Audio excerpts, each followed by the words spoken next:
অনেক আপনারা সমাজের যে অসঙ্গতিগুলি আছে আপনারা এখানে তুলে ধরেছেন, আমি আপনাদেরকে ধন্যবাদ জানাই। আবার প্রথমত হচ্ছে যে জয়নাল কাকার কথা একটু বলতে হয় আমার বক্তব্যের শুরুতে। আমার বাবা জনাব সালাউদ্দিন আহমেদ এই এলাকায় তিনবার আপনাদের ভোটে নির্বাচিত সাবেক সংসদ সদস্য ছিলেন।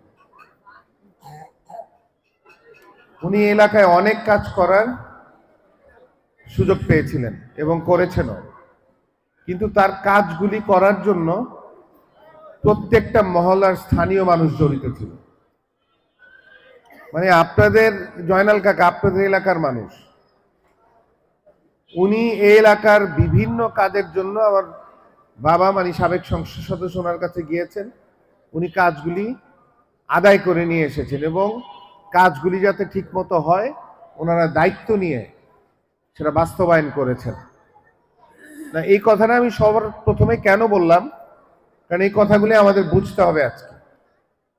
প্রথমত হচ্ছে যে অনেক সমস্যায় জর্জরিত আমাদের এলাকায়। আপনারা এখানে জলাবদ্ধতার কথা বলেছেন, ড্রেন পরিষ্কার হচ্ছে না, বর্জ্য অপসারণ হচ্ছে না, ল্যাম্প পোস্টে লাইট নাই, আপনারা বলেছেন ঝাড়ু দেয় না, আপনারা বলেছেন এখানে গ্যাস পাচ্ছেন না, আপনারা বলেছেন যে নিজের টাকায় মানে আপনাদের শাখা প্রশাখা যে রাস্তাগুলি আছে সেগুলি নিজের অর্থ দিয়ে আপনারা পাকা করেছেন। এইখানে কিশোর গ্যাংয়ের কথা বলেছেন, মাদক ব্যবসায়ীদের কথা বলেছেন। আরেকটি স্পেসিফিক এলাকার জন্য, শুধুমাত্র এলাকায় এখানে জোয়ার বোট বসে, কিন্তু জোয়ার বোট কারা বসায় সেটা কেউ বলেননি। আপনারা এখানে বলেছেন যে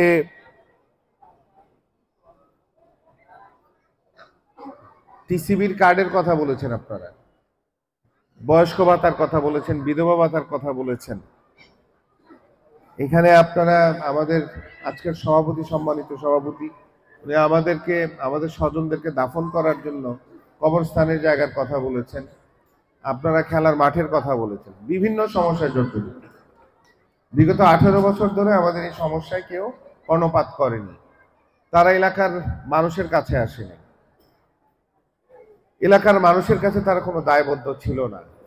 আমাদের এই এলাকাটি ইউনিয়ন পরিষদ ছিল একটি সময়, পরবর্তীতে প্রায় 7-8 বছর ধরে আমাদের এটি দক্ষিণ সিটি কর্পোরেশনের অন্তর্গত হয়ে 60 নম্বর ওয়ার্ডের একটি অংশ হয়েছে। তার উপর দিয়ে আপনাদের 60 নম্বর ওয়ার্ডের অংশ হলেও কিন্তু এই এলাকাটি মানে জিয়া সরণির খাল আর রাস্তার এই পাশটিতে কোনো জনপ্রতিনিধি কোনোদিন খবর নিতে আসে না। আজকে বিভিন্ন সমস্যায় জর্জরিত এলাকাবাসী। প্রথমত যেটা আমি বলতে চাচ্ছি, এবং প্রত্যেকটা এলাকায় আমি অনেক জোর দিয়ে এই কথাটা বলতে চাচ্ছি, এবং এটার অংশ, এটার যদি উদাহরণ হিসাবে জয়নাল কাকা অনেক কথা বলেছেন, আমি কথায় আসছি। আমাদের শাসন ব্যবস্থা, এলাকায় তো শাসন ব্যবস্থা প্রয়োজন নাকি না, প্রয়োজন নাই? এই যে অনেক সমস্যার কথা বলেছেন, বিশেষ করে কিশোর গ্যাং, মাদক ব্যবসায়ী, জুয়ার বোর্ড বসছে, তারপরে আরো কিছু সমস্যা আছে, বিচার আচারের বিষয় আছে, সেইগুলি সমাজের শাসন ব্যবস্থায় আমূল পরিবর্তন আনার প্রয়োজন আছে। বিগত সময় থেকে আমরা দেখে এসেছি রাজনৈতিক ব্যক্তিত্ব অথবা আপনাদের সমাজের প্রভাবশালী কোনো পরিবারের কেউ অথবা প্রভাবশালী ব্যক্তিরা এলাকার মানুষের উপরে জোরপূর্বক শোষণ করেছে, শাসন করে নাই, শোষণ করেছে। সেখানে কি আপনারা পরিবর্তন চান না? তো সেখানে বিষয়টি হচ্ছে যে আমি বিগত 18 বছর ধরে এলাকার জ্ঞানীগুণী মানুষ যারা সমাজে বসবাস করছেন, আলেম সমাজ আছে, অনেক গুরুত্বপূর্ণ মানুষ সমাজে বসবাস করে, অনেক আমাদের সম্মানিত মুরব্বীরা বসবাস করে, তাদের কাউকেই তাদের সম্মান অনুযায়ী কোন সমাজের কোনো কাজে তারা জায়গা দেয়নি, বরঞ্চ তাদেরকে অসম্মানিত করা হয়েছে। আমি যেটা আমার স্বচক্ষে দেখেছি, আমার বাবা সব সময় এলাকার মুরব্বীদের কাছে গিয়েছেন। সবার আগে কোনো এলাকার কোনো বিষয় যদি কোনো এলাকায় উনি গিয়েছেন, সবার আগে উনি এলাকার মুরব্বীদেরকে চিনতেন। উনি তাদের কাছে গিয়েছেন, তাদের সাথে পরামর্শ করেছেন, তাদের পরামর্শ নিয়ে উনি দলীয় নেতাকর্মীদেরকে নির্দেশনা দিতেন যে তুমি ওই এলাকায় গেলে অমুক মুরব্বীর কাছে যাবা, উনার কথা শুনবা, উনি যেভাবে পরামর্শ দিবে সেটা বাস্তবায়ন করবা। সেটা কি 18 বছর হয়েছে? আপনাদের এলাকায় পাইছেন? তো আজকে আমাদের সকল কিছুর আগে আমাদের নিজেদের মধ্যে এটা কেউ ঠিক করে দেবে, এটা নিজেদের ঠিক করতে হবে, কোনো সরকার এটা ঠিক করে দিবে। আমি চাই যে আমার এলাকার এই রসুলবাগের মুরব্বীরা যারা আছেন, এখানে আমাদের হুজুর আজকে আলেম সমাজের একজন প্রতিনিধি হিসেবে সভাপতিত্ব করছেন, উনারা আমাদের মা বোনেরা, এখানে অনেক জ্ঞানীগুণী মানুষ বসবাস করেন, তাদেরকে আমাদেরকে খুঁজে বের করতে হবে। এখানে আমাদের তরুণ যুবক ভাইরা যারা সমাজের অংশ কিন্তু সমাজের দায়িত্ব নিতে চায় না, এখানে বাড়িওয়ালা থেকে ভাড়াটিয়া, এই সমাজে যদি একেবারে একজন রিক্সাওয়ালা, ভ্যান চালক, দোকানদার যেই থাকুক না কেন সমাজের অংশ, আমি চাই তাদের সমন্বয়ে একটা জায়গা তৈরি হোক যেখানে এই যে আমি আসার ফলে আপনারা অনেক কথা বলেছেন, তাই না? কিন্তু এই কথাগুলি সমাজের মানুষের মধ্যে আলোচনা হওয়া দরকার আছে। কোন নেতা আসলো আর কবে আসলো তার জন্য আপনাদের অপেক্ষা করার কোনো সুযোগ নাই, কারণ কিছু সমস্যা আমরা নিজেরাই উদ্যোক্তা হব। আমি চাই দেশের মানুষের ক্ষমতা দেশের মানুষের কাছে ফিরিয়ে দিতে, যেটা দেশনেত্রী বেগম খালেদা জিয়া, বিএনপির ভারপ্রাপ্ত চেয়ারম্যান জনাব তারেক রহমান তাদের বক্তব্যের মাঝে স্পষ্ট করেছে দেশবাসীর কাছে, তাই না? তো আমাদের দেশ শাসনের ক্ষমতা, এলাকা শাসনের ক্ষমতা আমি আমার মুরব্বীদের কাছে দিতে চাই। মুরব্বীরা এলাকার সমস্যার বিষয়ে আলোচনা করবেন। এখানে চাই যে এলাকার মানুষ নির্ভয় নির্বিঘ্নে প্রকাশ্যে মানুষের সামনে এলাকার অসঙ্গিত কথা তুলে ধরবেন এবং এলাকার মুরব্বীরা, আলেম সমাজের প্রতিনিধিরা, আমাদের জ্ঞানীগুণী মানুষরা এলাকার সমস্যা নিয়ে আলোচনা করে একটু উপায় বের করবেন যে আমরা এইভাবে সমস্যার সমাধান করতে পারি। আমাদের যারা রাজনৈতিক দলের নেতৃবৃন্দ আছেন, যেমন আপনাদের এলাকায় আমাদের জয়নাল কাকা সহ আর অন্যান্য ব্যক্তিরা আছেন, তারা আমি সহ রাত দিন 24 ঘন্টা কাজ করব, পরিশ্রম করব এলাকার সমস্যার সমাধানের জন্য। তো সবার আগে আমাদের এলাকার শাসন ব্যবস্থা আমি ঠিক করতে চাই। এখানে আপনারা লাইন ধরে অনেক কথা বলেছেন, এগুলি সমাজ শাসন ব্যবস্থা ঠিক হলে একে একে ঠিক হয়ে যাবে। ঠিক হবার অনেক পথ তৈরি হবে, কারণ বিগত 18 বছর যাবত বাংলাদেশের মানুষের ঘাড়ে চোর, ছেচ্চর, বাটপার এই ধরনের শ্রেণীর মানুষরা আমাদের ঘাড়ে চেপে বসেছিল। আপনার আমার দেশের সম্পদ তারা লুণ্ঠন করে তারা আজকে পালিয়ে বেড়াচ্ছে। আপনার আমার ন্যূনতম যে নাগরিক সেবা বা নাগরিক সুবিধা পাওয়ার কথা ছিল সেটি তারা করেনি। তারা যেইভাবে বিনা ভোটের এমপিরা, ফ্যাসিস্ট সরকারের মন্ত্রীরা, শেখ হাসিনা সহ যেভাবে চুরি করেছে, পাশাপাশি তাদের আমলের সরকারি কর্মকর্তা কর্মচারীরাও একই ধারে চুরি করেছে এবং মানুষের অধিকার থেকে মানুষকে বঞ্চিত করেছে। তারা কোনো প্রকার কোনো সেবা আমাদের এলাকার মানুষকে দেয়নি। সবচেয়ে অবহেলিত জনগোষ্ঠী আমাদের এলাকায় বসবাস করে। এই জলাবদ্ধতা একটি যুগের পর যুগ অভিশাপ আমাদের মাথার উপরে। আমাদের এখানে পানি নিষ্কাশন হওয়ার কোনো ব্যবস্থাই থাকে না, খালগুলি পরিষ্কার করে না, ড্রেনগুলি পরিষ্কার করে না। আমাদের এই এলাকার পানি এই জিয়া সরণি হয়ে, নারায়ণগঞ্জ হয়ে, সিদ্ধিরগঞ্জে হয়ে শীতলক্ষা নদীতে যায়। এটা কি আমরা জানি? অনেকেই জানি, বেশিরভাগ মানুষ আমরা জানি না। এই বিগত 18 বছর যাবত এই পানির নিষ্কাশনের নামে হাজার হাজার কোটি টাকা তারা বরাদ্দ করেছে এবং লোপাট করেছে। কোনো কাজ হয়নি, তাদের কোনো কাজ করেনি তারা। এইখানে একটি সমন্বিত উদ্যোগ প্রয়োজন। যেহেতু আমরা ঢাকা দক্ষিণ সিটি কর্পোরেশনের অন্তর্গত আছি, এবং আমাদের পানিটা নারায়ণগঞ্জ সিটি কর্পোরেশন হয়ে সিদ্ধিরগঞ্জ হয়ে আমাদের শীতলক্ষা নদীতে পানিতে যায়।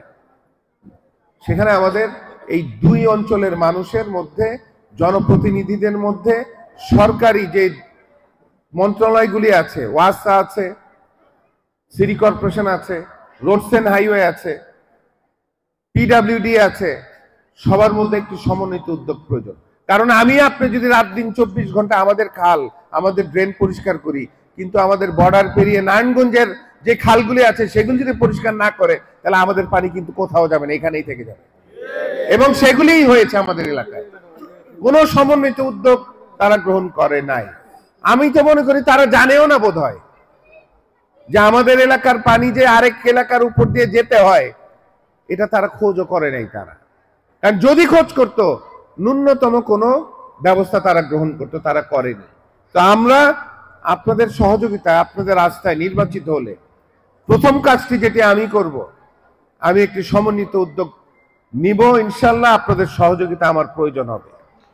দ্বিতীয় কথা, আপনারা বলেছেন অনেক সমস্যা যেগুলি দক্ষিণ সিটি কর্পোরেশনের অন্তর্গত সমস্যা, ড্রেন পরিষ্কার হয় না, ভিতরের রাস্তাগুলি পাকা করেনি, অথবা আমাদের অনেক মেইন রাস্তা আছে যেখানে তারা ড্রেন নির্মাণ করেনি, খালগুলি পরিষ্কার হচ্ছে না, আমাদের রাস্তায় ল্যাম্পপোস্ট বসাচ্ছে না, আমাদের এছাড়া আরো বলেছেন এখানে সিটি কর্পোরেশনের কি বলছেন, আর পরিষ্কার পরিচ্ছন্ন হয় না, কিন্তু আমরা হোল্ডিং ট্যাক্স দিয়ে যাচ্ছি দিনের পর দিন। একজন ভাই বলেছেন হোল্ডিং ট্যাক্স সময় মতো না দিলে সারচার্জ জোর করে নিয়ে যায়, তাই না? কিন্তু কোনো নাগরিক সুবিধা আমাদের দেয় না। কারণ কি জানেন? কারণ তারা এই বিগত 18 বছরে লুটপাট করতে করতে তারা ওই অবস্থায় রয়ে গেছে। এবং এখনো পর্যন্ত দেশে কোনো নির্বাচিত সরকার নাই যেখানে সরকারি কর্মকর্তা কর্মচারীরা সহ দেশের মানুষের কাছে দায়বদ্ধ থাকবে। দায়বদ্ধ আছে কেউ? আপনারা কি কোনো ভোট দিতে পারছেন 3টা নির্বাচনে? কোন ধর্ম বর্ণের মানুষ, কোন শ্রেণী পেশার মানুষ কেউ ভোট দিতে পারেনি। আজকে তাই অত্যন্ত জরুরি হয়ে পড়েছে যে বাংলাদেশে একটি অবাধ, সুষ্ঠু, নিরপেক্ষ নির্বাচনের মাধ্যমে জনগণের সরকার প্রতিষ্ঠা হবে।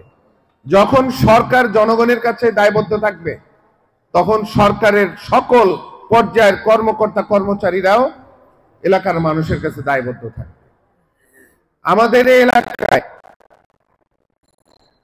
স্বল্প আয়ের মানুষ বসবাস করে। আমার সূচনা বক্তব্যে বলেছিলাম এলাকায় অনেক খাস জমি আছে, সব খুঁজে বের করতে হবে আমি কোথায়। ওই যে জয়নাল কাকা আমাদেরকে একটা ম্যাপ দিল, নকশা দিল, ওটার মধ্যে অনেক দাগ আছে। এই জায়গাগুলিতে তারা ইচ্ছা করলেই একটি কমিউনিটি সেন্টার, একটি স্বাস্থ্য সেবা কেন্দ্র, একটি খেলার মাঠ, একটি কবরস্থান তারা অনেক আগেই তারা করতে পারত। কারণ তারা তো এলাকার মানুষের জন্য আসে নাই, তারা নিজের ঘর গোছানোর জন্য, নিজের আখের গোছানোর জন্য, মানুষের সম্পদ লুটপাট করার জন্য আমাদের এলাকায় ছিল। তারা কেউ এলাকার সন্তান ছিলেন না। এটা কি জানেন আপনারা? জানেন না মনে অনেকে আপনারা। তারা কেউ এলাকার সন্তান ছিলেন না, এলাকার মানুষের কাছে তাই তারা দায়বদ্ধ ছিল না।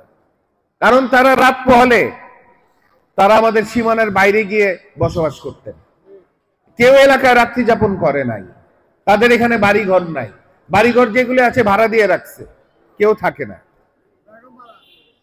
বেগমপাড়া একজন বলছে, ওটা তো পালিয়ে যাওয়ার পরে বেগমপাড়া হয়েছে। মুরব্বী, ধন্যবাদ, আমার মুরব্বী বলেছেন। তো আমি আপনাদেরকে কথা দিচ্ছি যে সিটি কর্পোরেশনের যত কর্মকর্তা কর্মচারী সংশ্লিষ্ট আমাদের এলাকার জন্য, তাদেরকে দায়বদ্ধতার জায়গায় নিয়ে আসবো আমরা যদি সরকারে যেতে পারি। কোন রাস্তা পাকা হবে না সেই জায়গার থাকবে না, কোন ড্রেন পরিষ্কার হবে না সেই জায়গাও থাকবে না, কেউ ঝাড়ু দিবে না সেই জায়গাও থাকবে না।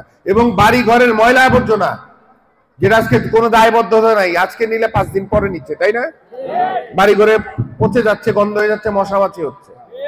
এখানে ডেঙ্গু রোগী, চিকুনগুনিয়া রোগীর অভাব নাই। আমাদের স্বজনরা অনেকে মারা গেছে, মশা নিধন করার জন্য কোনো স্প্রে করা হচ্ছে না। সবকিছুর অংশ আমাদের অসাধু সিটি কর্পোরেশনের কর্মকর্তা কর্মচারীরা আর দেশে দায়বদ্ধ সরকার না থাকার কারণে হচ্ছে।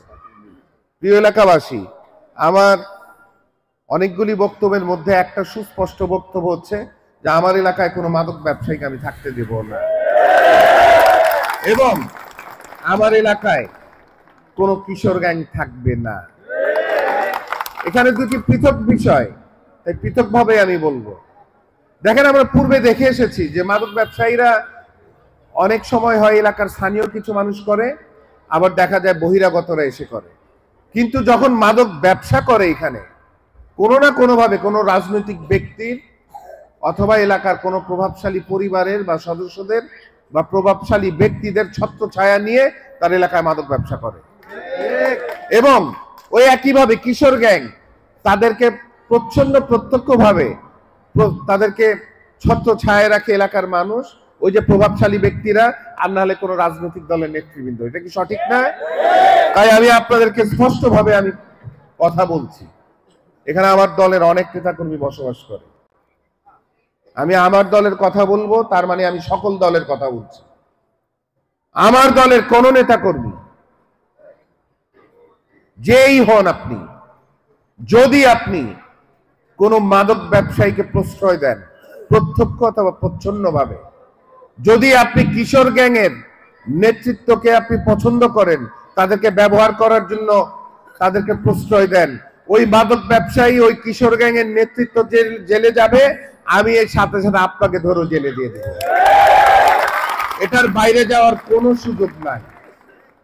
আমি আজকে আমার এলাকার মানুষের সামনে আমি কথাটি বলা মানে আপনাদেরকে সতর্ক করে যাচ্ছি, কারণ এলাকার মানুষ আমাকে জানিয়ে দিবে, এলাকার মানুষ আমাকে খবর দিয়ে দিবে যদি কোনো রাজনৈতিক দলের নেতৃবৃন্দ এই জঘন্য কাজ করেন। যদি এলাকার মানুষের বিরুদ্ধে আপনি যান, তখন কিন্তু ভাই আমি মানুষের পক্ষ নিব, আপনার বিরুদ্ধে যাব। সুস্পষ্ট বক্তব্য, কোনোভাবে প্রশ্রয় দেওয়া হবে না আপনাদেরকে। তাই আপনাদেরকে সাবধান হতে হবে। আরেকটি বিষয় হচ্ছে যে এলাকায় কিশোর গ্যাংয়ের নেতৃত্ব কেউ না কেউ দেয়। এই কিশোর গ্যাংয়ের নেতৃত্বকে আপনারা চিহ্নিত করে দেবেন আমাকে। বাকি কাজ আমাদের কিভাবে কিশোর গ্যাং নির্মূল করতে হবে সেটা আমরা বুঝি। তাই আপনাদের সহযোগিতা আমার প্রয়োজন। 5ই আগস্টের পর থেকে আপনাদের এই যে পাশের ওয়ার্ড 53 নম্বর ওয়ার্ড, বিএনপির নেতৃবৃন্দ এবং আমার উদ্যোগ গ্রহণ করার কারণে এলাকার অনেক বড় বড় মাদক ব্যবসায়ী ইতিমধ্যে গ্রেফতার হয়েছে। আমি সুস্পষ্টভাবে এলাকার মাদক সম্রাট যারা আছে তাদের নাম নিয়ে আমি তাদেরকে বলি, এবং দেখবেন 2 দিন 3 দিন পর, 1 সপ্তাহ পর তারা গ্রেফতার হয়। আমার কথা হচ্ছে, ভাই আপনি কত বড় গুন্ডা আমার ওটা দেখার বিষয় না। আপনি আমার এলাকায় গুন্ডামি করবেন, আপনার জেলে যাইতে হবে। গুন্ডামি করার কোন সুযোগ আমি দিব না। এই আপনাদের 53 নম্বর ওয়ার্ডে একজন মাদক সম্রাট শুক্কুর, শুনছেন না, গ্রেফতার হয়েছে। এই আমরা উদ্যোগ গ্রহণ করেছি। ওই যে আমাদের আলমবাগের জুরাইন রেলগেট জুলহাসের স্পট, সবাই চিনেন, নাম শুনেছেন অনেকে আপনারা। জুলহাসকে তো পাওয়া যায় না, ওর ছোট ভাই টিটু, ওরে কিছুদিন আগে যৌথ বাহিনী গ্রেফতার করেছে। আমাদের কারণে তার তথ্য আমরা, জনগণ আমাদেরকে তথ্য দিয়েছে, আমরা প্রশাসনকে তথ্য দিয়েছি, তারা গ্রেফতার করেছে। এবং এই যে আপনাদের এখানে দীপ্তির গলি, সেখানেও কয়েকদিন আগে যৌথ বাহিনী অভিযান চালিয়ে একজনকে গ্রেফতার করেছে। তাই আমি সতর্ক করে বলে যাচ্ছি, আমার বাবা এই এলাকায় যতবার নির্বাচিত সংসদ সদস্য ছিলেন, কোন সন্ত্রাসী, কোন মাদক ব্যবসায়ী কাউকে উনি কোনোদিন প্রশ্রয় দেয়নি। উনি নিজের হাতে ধরে তাদেরকে পুলিশে দিয়েছে, এবং দলের যারা তাদের সাথে তাল মিলিয়ে চলেছে তাদের দল থেকে বহিষ্কার করেছে, তাদেরকেও জেলে দিয়েছে। আমি একই কাজ করবো, আপনাদেরকে আমি কথা দিয়ে যাচ্ছি। প্রিয় এলাকাবাসী, আমাদের টিসিবির কার্ড, বয়স্ক ভাতার কথা বলেছেন জয়নাল কাকা, আমি আপনাকে ধন্যবাদ জানাই। সরকার যখন টিসিবি কার্ড দেয়, অথবা বয়স্ক ভাতা দেয়, অথবা বিধবা ভাতা দেয়, অথবা আরেকটা ভাতা জানি কি দেয়, প্রতিবন্ধী ভাতা, এই ভাতাগুলিতে বাংলাদেশের যেই মানুষগুলির দরকার এই সহযোগিতা সরকার থেকে, এটা তাদের হক, এটা তাদের হক। এটা কোনো রাজনৈতিক দলের বাবার সম্পত্তি না। এটা যারা ব্যবস্থা করে এতদিন বিলি করেছেন, তাদের পছন্দ মতো, এটা তাদের বাবার সম্পত্তি না।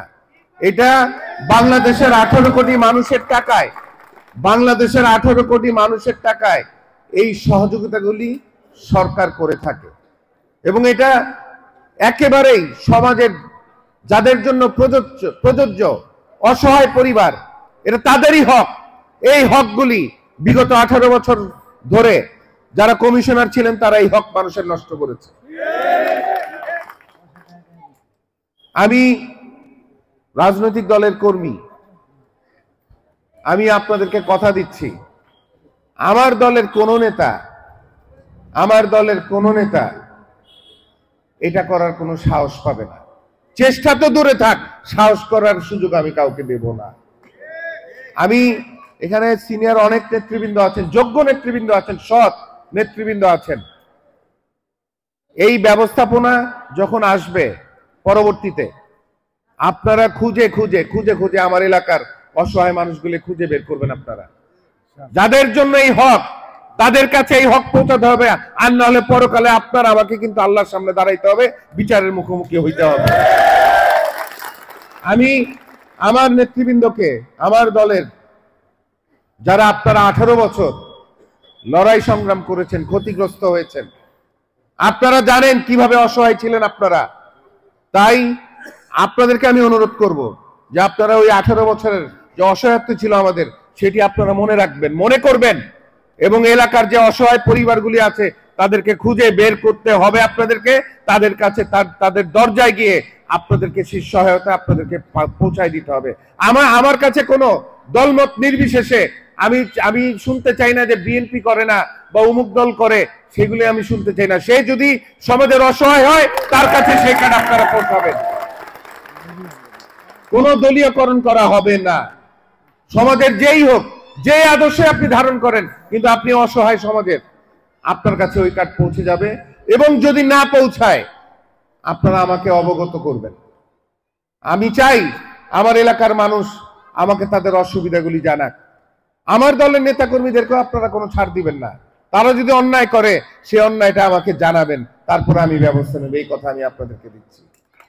প্রিয় এলাকাবাসী, অনেক সমস্যা আমরা একে একে সকল সমস্যার সমাধান করব। যেখানে আমি মনে করি যে জয়নাল কাকার মতো যারা আছেন তাদেরকে আল্লাহ পাক দীর্ঘ হায়াত দান করুক, কারণ তারা জানে এলাকার কাজ কিভাবে সরকার থেকে আদায় করে আনতে হয়। কারণ আমার জায়গা থেকে আমি নির্দেশনা দিব, আমি চিঠি দিব, আমি সই করবো, আমি সুপারিশ করব, আমি ফোনে কথা বলবো, আমি যাব তাদের টেবিলে, কিন্তু এই কাজের পিছনে এলাকার মানুষকে লেগে থাকতে হবে। কারণ যদি লেগে না থাকি আমরা, তাহলে কিন্তু ওই কাজ পরবর্তীতে ঝুলেই থাকে, আর কাজ হয় না। যেটা এতক্ষণ ধরে জয়নাল কাকা আপনাদের সামনে লম্বা বক্তব্যের মাধ্যমে উনি বোঝানোর চেষ্টা করেছেন। অনেকে হয়তো বিরক্ত হয়েছেন, কিন্তু আসলে তার কথার মধ্যে অনেক যুক্তি আছে, যে যুক্তিগুলি উনি বোঝানোর চেষ্টা করেছেন। বিএনপির আমলে এলাকায় শিক্ষা বিপ্লব ঘটেছে। জয়নাল কাকা বলেছে এগুলি সব ধান ক্ষেত ছিল, মাছের ঘের ছিল এলাকায়। মুরব্বীরা বলতে পারবেন, এখানে এলাকায় কোনো রাস্তাঘাট ছিল না, আইল ছিল আইল।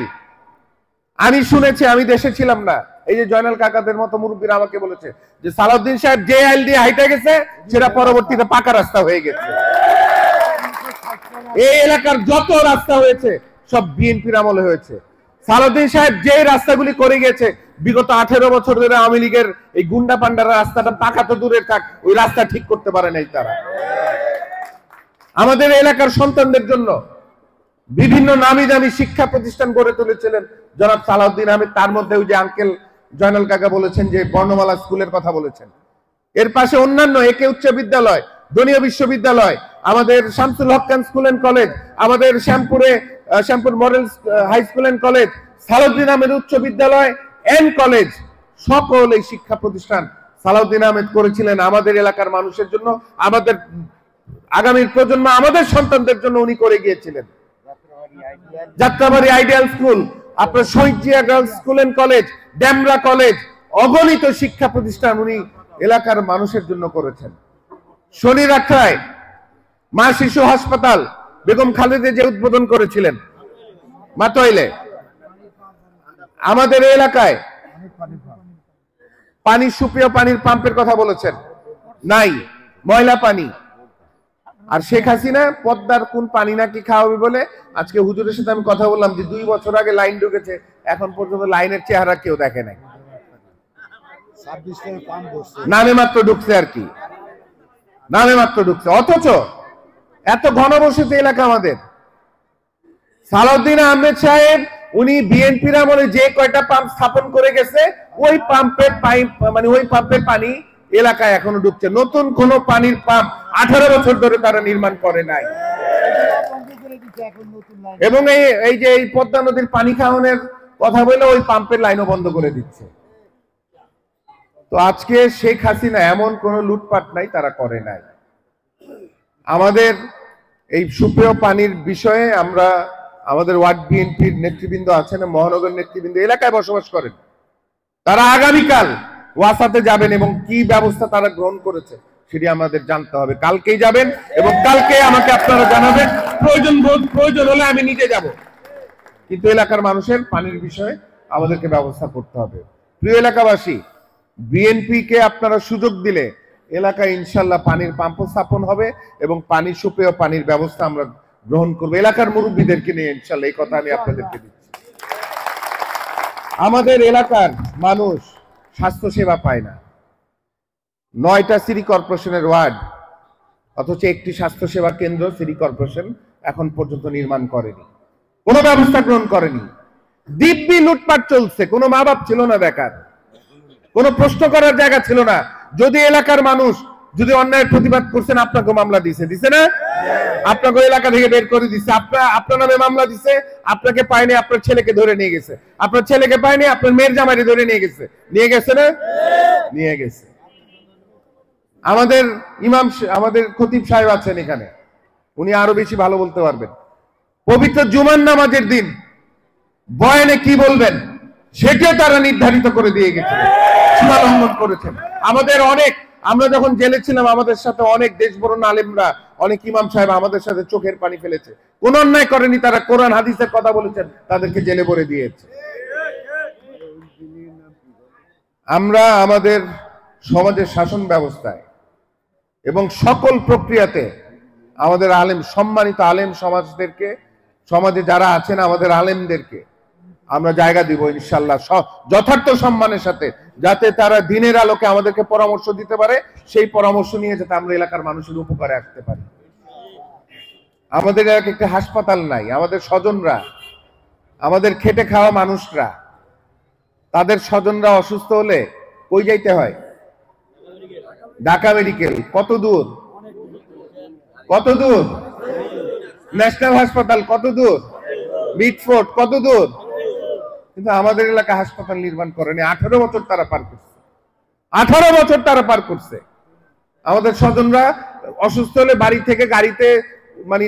থেকে নামায় গাড়িতে উঠাইতে যাইতে মারা যায় আমাদের স্বজনরা। কোনো ব্যবস্থা তারা গ্রহণ করেনি। আমাদের অনেক তরুণ যুবক বেকার ঘোরাঘুরি করে, অনেক মেধাবী, কিন্তু সরকারি চাকরি তো পায় নাই, কারণ আওয়ামী ঘরানার ছিল না। আওয়ামী লীগ না করলে আপনারা চাকরি দেয়নি, আপনি যতই মেধাবী হন। ঘরে ঘরে চাকরি দিছে নাকি? ওই 10 টাকা সে চাল খাওয়াইবো বলছিল, খাওয়াইছে নাকি আপনাদের কাউকে? মিথ্যার উপরে মিথ্যা তারা বলে আমাদের তরুণদের, আমাদের যুবক ভাইদের, তাদের ভবিষ্যৎ নষ্ট করে দিয়েছে।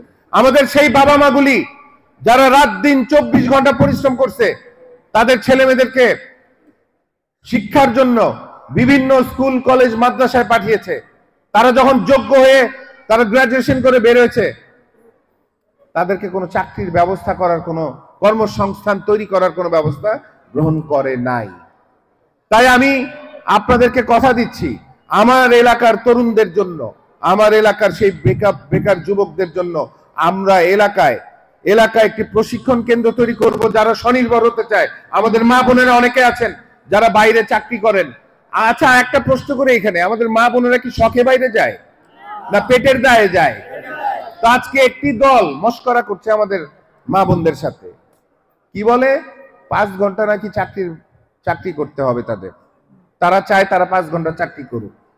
আচ্ছা, যেই কোম্পানি আপনাকে দিয়ে 8 ঘন্টার বদলি 10 ঘন্টা কাজ করায়, কিন্তু আপনাদের টাকা দেয় 8 ঘন্টার, সে যদি শুনে আপনি 5 ঘন্টা চাকরি করবেন, হ্যাঁ আপনার চাকরি দিবে? তো আজকে আমাদের নারীদেরকে তারা কটাক্ষ করছে। পেটের দায়ে আমাদের নারীরা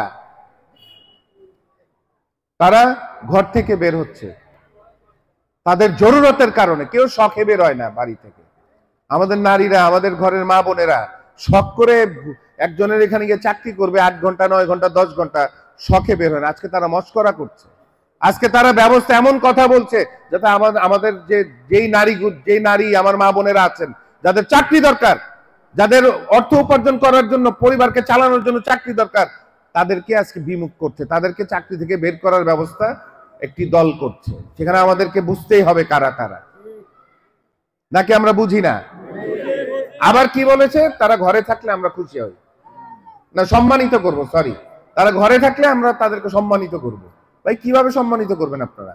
সে যদি ঘরে থাকে, তার চাল ডাল কি আপনি কিনে দিবেন?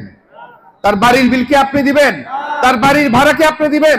তার সন্তানের যে লেখাপড়ার জন্য যে খরচ দরকার সেটা কি আপনি দিবেন? সেটি দিবেন না। আজকে মস্করা করছেন। আজকে ঘরে ঘরে গিয়ে তারা বলে কি জান্নাতের টিকিট, আপনি নাকি এই প্রতীকে ভোট দিলে আপনি নাকি জান্নাত পাবেন। নাউজুবিল্লাহ। আমরা অনেক বক্তা, ওনাদের দলের অনেক বক্তা বক্তব্য দিয়েছেন, কি বলেছেন যে ওই প্রতীকে ভোট দিলে নাকি আল্লাহর নবী আল্লাহর রসুলকে ভোট দিতে হবে। নাউজুবিল্লাহ। আরেকটি দল আছে, কি বলেছেন তাদের এক নেতা, যে এই প্রতীকে ভোট দিলে 18 কোটি মানুষ যে নামাজ পড়ে সেটি সওয়াব নাকি তারা পাবে। নাউজুবিল্লাহ। গতকালকে আমাদের এক ছাত্র, আমার খুব আদরের ভাই, আমাদের দল করে না, ছাত্র, এলাকার ছাত্র, আমার সাথে পরিচিত, এখানে আন্দোলন সংগ্রামে ছিলেন, আমাকে বলতেছে ভাই ওই দিন আমার সাথে দেখা হওয়ার পরে, ভাই ওই দিন আমরা চায়ের দোকানে, টং দোকানে চা খাচ্ছিলাম, তো এক অমুক দলের লোকেরা এখানে বলছেন যে এই প্রতীকে ভোট না দিলে কোরআন হেরে যাবে। নাউজুবিল্লাহ। আবার কি বলছেন যে কোরআন হেরে গেল আমরা হেরে যাব না, তো কোরআনকে হেরে যেতে দিয়েন না। নাউজুবিল্লাহ। বাংলাদেশ জাতীয়তাবাদী দল বিএনপি কোন ধর্মভিত্তিক রাজনৈতিক দল না, আমরা একটি মধ্যপন্থা দল। আমরা যেই দলের জনক শহীদ রাষ্ট্রপতি জিয়াউর রহমান, যিনি বাংলাদেশি জাতীয়তাবাদকে প্রতিষ্ঠা করেছেন, বাংলাদেশিদেরকে এক করেছেন, ধর্ম বর্ণ নির্বিশেষে সকল বাংলাদেশে জন্মগ্রহণ করা মানুষ বাংলাদেশি জাতীয়তাবাদকে বিশ্বাস করে। তার মানে কি, দেশ এবং দেশের মানুষের স্বার্থ সকল কিছুর আগে, সবার আগে। আমরা অন্য কোন দেশ জাতি বুঝতে চাই না, আমরা আমাদের দেশ, আমাদের জাতির স্বার্থই সবার আগে। দেশনেত্রী বেগম খালেদা জিয়া এবং বিএনপির ভারপ্রাপ্ত চেয়ারম্যান জনাব তারেক রহমান, শহীদ রাষ্ট্রপতি জিয়াউর রহমান সহ ইসলাম ধর্মকে প্রচার করার জন্য বিভিন্ন আইন প্রণয়ন করেছেন। কোনদিন ইসলাম বিরোধী আইন দেশে তারা প্রতিষ্ঠা হতে দেয় নাই। সংবিধানে বিসমিল্লাহির রহমানির রহিম সংযোজন করেছিলেন শহীদ রাষ্ট্রপতি জিয়াউর রহমান। আমি আজকে একটি প্রশ্ন করতে চাই মঞ্চ থেকে, প্রিয় এলাকাবাসী, 5ই আগস্টের পর থেকে আজ অবধি আমরা যারা এলাকার সন্তান, আমাদের দায়বদ্ধতার জায়গা থেকে আমাদের এলাকার মানুষের দুঃখ কষ্ট জানার জন্য আমরা এলাকার মানুষের দ্বার প্রান্তে ঘুরে বেড়াচ্ছি। আমরা দিন রাত তিতাস গ্যাস থেকে শুরু করে ওয়াসা, বিদ্যুৎ, roads and highway, city corporation, বিভিন্ন জায়গায় আমরা কর্মকর্তা কর্মচারীদের সাথে আমরা দিন রাত কথা বলছি এলাকার মানুষের অসুবিধাগুলি, যেখানে অসুবিধা হচ্ছে জানানোর জন্য, ওই কাজগুলি করার জন্য। আমাকে আপনারা একটু বলেন যে আপনাদের দুর্দশা জানার জন্য অন্য দলের প্রার্থীরা যারা আছেন কয়জন আসছে আপনাদের কাছে? কয়জন আসছে আপনাদের কাছে? আপনারা কার কাছে বলেছেন এবং তারা দৌড় দিয়ে আপনাদের সমস্যার সমাধান করতে গেছেন? আপনারা বলেন। কেউ আসে নাই, বলবেন কিভাবে? আমার এক মা বোন বলেছেন এই কথাটি। তো আজকে আপনাদের ভেবে চিনতে, আপনাদের অধিকার, জন্মগত অধিকার, আপনারা আপনাদের পছন্দের মানুষটিকে আপনারা ভোট দিবেন। একটি অবাধ সুষ্ঠু নিরপেক্ষ নির্বাচন এই জাতি বহু দিন ধরে লড়াই সংগ্রাম করেছে। তারা উদ্বুদ্ধ হয়ে আছে যে কখন তারা তাদের নিজের এই ভোটাধিকার প্রয়োগের মাধ্যমে তারা তাদের পছন্দ মতো একটি মানুষকে তারা তাদের জনপ্রতিনিধি বানাবেন, যাকে তারা বিশ্বাস করেন যে রাত দিন 24 ঘন্টা তাদের বিভিন্ন দাবি আদায় করে দিবেন, তাদের জন্য পরিশ্রম করবেন, তারা সংসদে আইন প্রণয়ন করবেন, আইন প্রণয়নের মাধ্যমে এলাকার মানুষ আপনার আমার যত অসুবিধা আছে তারা দূর করবে। সেটাই তো চাই আমরা। তো আপনারা তাকেই ভোট দিবেন যাকে আপনারা বিশ্বাস করবেন, তাকেই ভোট দিবেন যে আপনাদেরকে কোনো ধোঁকা দিবে না, তাকেই ভোট দিবেন যে হাতের নাগালে যাকে পাবেন আপনারা তাকেই ভোট দিবেন, যে রাত দিন 24 ঘন্টা আপনাদের জন্য পরিশ্রম করবে, তাকেই ভোট দিবেন যাকে আপনারা প্রশ্ন করতে পারবেন যে ভাই আমার এলাকার এই কাজটা হচ্ছে না কেন। প্রিয় এলাকাবাসী, ইতিমধ্যে আমাদের অন্তর্বর্তীকালীন সরকার আগামী 2026-এর ফেব্রুয়ারির প্রথমার্ধে একটু অবাধ সুষ্ঠু নিরপেক্ষ নির্বাচনের আয়োজন করবেন। আমরা জানি না এটা? আমি আপনাদেরকে অনুরোধ করব যে বারবার কিন্তু সুযোগ আসবে না। আমাদের অনেক সন্তানরা তারা রক্ত দিয়েছেন, শহীদ হয়েছেন। আমাদের দেশের অনেক মানুষ, আমার দলের নেতৃবৃন্দ সহ বিভিন্ন সমমনা দলের রাজনৈতিক নেতৃবৃন্দ তারা যান জীবন দিয়ে গেছে। আমাদের দলের অনেক মেধাবীরা চাকরির বয়স হারিয়েছে। আমার দলের অনেক মেধাবী তরুণরা তাদের বিয়ের বয়স হারিয়েছে, তাদের বাবা মার সম্পত্তি তারা হারিয়েছে শুধুমাত্র তারা বিএনপি করার কারণে। আমার দলের দেশের অনেক ছেলেমেয়েরা তাদের জীবনের এই 18 বছরকে উৎসর্গ করে দিয়েছে। আমরা বারবার জেলে গিয়েছি আমাদের এলাকার মানুষের দাবি দেওয়ার জন্য, অন্যায়ের প্রতিবাদ করার জন্য। আবার জেল থেকে বের হয়ে আবার রাজপথে গিয়েছি, আবার জেলে গিয়েছি। আমাদেরকে মামলার পর মামলা, মামলার পর মামলা, মিথ্যা মামলা দিয়ে আমাদেরকে কোর্টে ব্যস্ত রেখেছে, আমাদেরকে কোর্টে পাঠিয়েছে। আমাদের বাবা মার অর্থ সেই কোর্টে দিয়েছি, পুলিশকে দিয়েছি। আমাদের সকল দিক দিয়ে আমাদেরকে ক্ষতিগ্রস্ত করেছে। দেশের মানুষের সকল পর্যায়ের মানুষকে তারা ক্ষতিগ্রস্ত করেছে। আপনারা ভোটের দিন উৎসব মুখর পরিবেশে অবশ্যই অবশ্যই সবাইকে নিয়ে ভোট কেন্দ্রে যাবেন এবং আপনাদের ভোট প্রয়োগ করবেন প্রিয় এলাকাবাসী, তাহলে পরিবর্তন আসবে। এবং আমি চাই আমাদের তরুণরা এই যে আমি কি শুরুতে আমার বক্তব্যের শুরুতে এই যে তরুণ ভাইরা আছে এখানে, তোমরা এই সমাজের প্রত্যেকটি কাজে অংশগ্রহণ করবা, কারণ এটা তোমাদের সমাজ। তোমরা আমাদের প্রবীণদের থেকে তাদের বুদ্ধি জ্ঞান প্রজ্ঞা যেটি আছে তাদের থেকে তোমরা গ্রহণ করবে এবং তোমরাও সমাজের অংশ হয়ে সমাজের বিভিন্ন কাজে তোমরা তোমাদের দায়বদ্ধতার জায়গা থেকে তোমাদের পরের প্রজন্মের জন্য তোমরা কাজ করবে। আমাদের মা বোনদেরকে নিয়ে, আমাদের আলেম সমাজকে নিয়ে, আমাদের জ্ঞানীগুণী মানুষদেরকে নিয়ে, আমাদের মুরব্বীদেরকে নিয়ে, তাহলে সমাজের পরিবর্তন আসবে। কারণ আমি বিশ্বাস করি না যে কোনো রাজনৈতিক দলের এক নেতা এককভাবে সমাজের সকল সমস্যা সমাধান করতে পারে। সেখানে অবশ্যই এলাকার জ্ঞানীগুণী মানুষ, এলাকার মানুষদের সম্পৃক্ত করতে হবে। তাই আমি এই সমাজের শাসন ব্যবস্থায় আমূল পরিবর্তন আনতে চাই আপনাদের মাধ্যমে এবং আপনাদের কাছেই এলাকার ক্ষমতা দিতে চাই।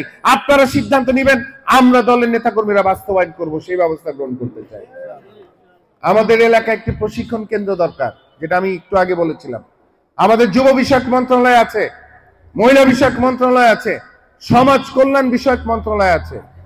এই মন্ত্রণালয়গুলি আলোকে আমাদের এলাকায় একটি স্থায়ী প্রশিক্ষণ কেন্দ্র আমরা গড়ে তুলতে চাই, যেখানে আমাদের মা বোনেরা সহ আমাদের সকল শ্রেণী পেশার মানুষ যারা স্বনির্ভর হতে চায় তারা গিয়ে যাতে প্রশিক্ষণ গ্রহণ করে তারা নিজের যোগ্যতা অর্জন করে তারা বিভিন্নভাবে দেশের অর্থনীতিতে তারা চাকুরি নিয়ে তারা যাতে তাদের অবদান রাখতে পারে, সেই ব্যবস্থা আমরা গ্রহণ করব।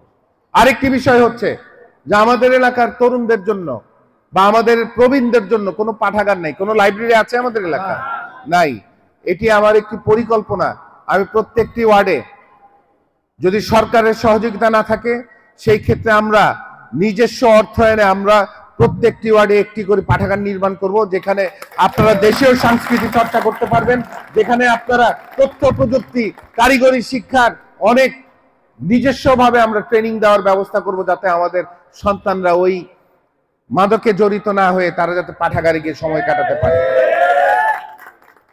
আমি মাদককে নির্মূল করার জন্য আমাদের মুরব্বীদের সহযোগিতা প্রয়োজন। আজকে আপনারা জানেন পুলিশ বাহিনীকে দেখা যায় না, এই কারণেই মাদকে ছয়লাভ হয়ে গেছে আমাদের এলাকা, কারণ এলাকায় পুলিশিং নাই। এটার একটি কারণ হচ্ছে যে পুলিশ বাহিনীকে শেখ হাসিনা একটি ঘৃণিত বাহিনীতে পরিণত করেছে, নির্বিচারে আমাদের দেশের মানুষকে তারা হত্যা করেছে। আজকে পুলিশ বাহিনীকে দেশের মানুষের জন্য নতুন করে ঢেলে সাজানো হচ্ছে।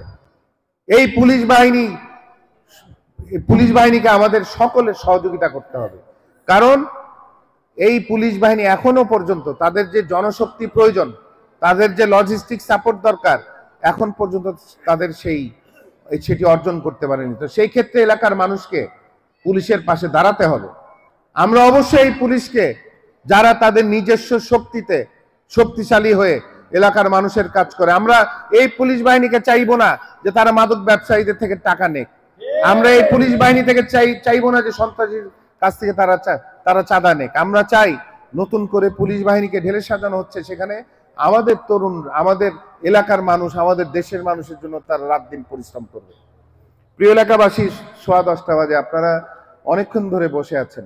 অনেক কথা বলতে গেলে আরো মনে হয় 1 ঘন্টা শেষ হয়ে যাবে, বলা শেষ হবে না। আমি গর্বিত বোধ করি যখন আমি দেখি আমাদের মুরব্বীরা আমাদের সাথে স্বতঃস্ফূর্তভাবে এসে কথা বলছেন। আরেকটি কথা আমি আপনাদের সাথে শেয়ার করতে চাই। আমার বাবাকে আমি দেখেছি মুরব্বীদেরকে অনেক সম্মান করে সব সময়। আমি কোনোদিন দেখি নাই যে একজন মুরব্বী আসছেন উনি উঠে দাঁড়ান নাই, বসতে দেন নাই। আমাদের পারিবারিক শিক্ষাটাই এটাই দেখেছি আমরা, যেদিন থেকে আমাদের মানে জ্ঞান অর্জন করেছি, কিছু শেখার বয়স হয়েছে, আমরা সেটি থেকে দেখেছি। আমি আমাদের মুরব্বীদেরকে আমাদের মাথার উপরে রাখবো, মাথার তাজ আমাদের, তাদের যথার্থ সম্মান আমি তাদেরকে প্রদান করব। আরেকটি কথা, যে কথাটা আমি বলতে চাচ্ছি, অনেক এলাকায় খালি অনেকে প্রশ্ন করে, খালি মুরব্বীদেরকে আপনি সামনে আনেন, আমাদেরকে জায়গা দেন, অনেক তরুণরা বলে। এই তরুণদের উদ্দেশ্যে আমি বলতে চাই, আমি আসলে আমাদের মুরব্বীদেরকে আমি সামনে রাখি, আমি তাদের অনেক সম্মান দেওয়ার চেষ্টা করি, কারণ এই মুরব্বীদের মাঝে আমি আমার বাবার ভালোবাসা, দিক নির্দেশনা আমি খুঁজে পাই। এটা আমার একেবারে ব্যক্তিগত আমার অনুভব, যেটা আমি করি, আমি আপনাদের কাছে শেয়ার করলাম। আমি এই যে আমাদের আজকে যারা এখানে অনেক মুরব্বী আছেন, তারা আমার বাবার সহকর্মী ছিলেন। তারা দিনরাত এই সমাজ গড়ার জন্য তারা কাজ করেছেন, পরিশ্রম করেছেন। আজকে তাই তারা তাদের বয়স পেরিয়ে আজকে তারা এখানে তাদের মুরব্বী হয়েছেন, তাদের যথার্থ সম্মান আমরা প্রদান করব। আমি এলাকাবাসীকে, আমরা চলেন সবাই মিলে নতুন করে নতুন বাংলাদেশ বিনির্মাণ করি। আমাদের সমাজের যে অনেক অসুবিধাগুলি আছে সেগুলি আমরা সকলে মিলে ঠিক করে আমরা সচেতন হই, আমরা স্বচ্ছ হই, আমরা মানুষের কাছে দায়বদ্ধ থাকি। এই বলে আমার বক্তব্য শেষ করছি। আল্লাহ হাফেজ। বাংলাদেশ সবাই দাবি করছে, আমি কোনো দাবি করি না, আমি একটা দাবি করতেছি। আচ্ছা, আঙ্কেল একটা দাবি করবে, সেই দাবিটা হলো, আমি সবার অবগতির জন্য